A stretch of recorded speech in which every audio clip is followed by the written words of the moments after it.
Kitchens can be the most expensive room in a house to renovate. So if the kitchen in the house that you want to buy isn't to your liking, you need to factor in the cost of renovating that before you make the offer.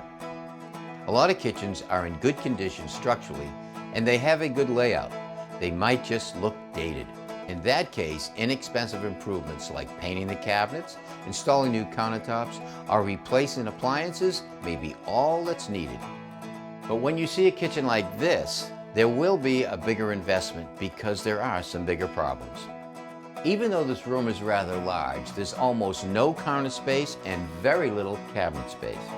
There are two different floors in this space because at one time there was a wall here that divided the back hall to the kitchen. When they enlarged the space, they didn't bother to match the floor.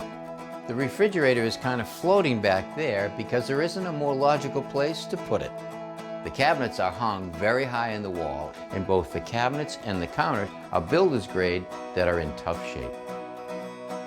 Honestly, the best bet here is to start from scratch and create a layout that makes better use of the space, gives you more storage, and it feels like one room. If budget is a concern, work around existing window and door openings. Changing them can add to the cost of the renovation, but relocating or resizing them can make a big difference in the space. The same holds true with the plumbing and electrical. So if you want to move the sink or the stove or even the refrigerator, it can add to the cost because you have to relocate the utilities that service them. For a kitchen like this with a good sized footprint but not a lot of usable space, consulting with a kitchen designer may be money well spent.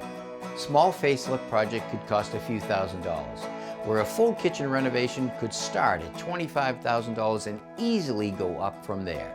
If you could account for that when making your budget before you make the offer on the house, you'll be in much better shape. Thanks for watching. This Old House has got a video for just about every home improvement project, so be sure to check out the others. And if you like what you see, click on the subscribe button to make sure that you get our newest videos right in your feed.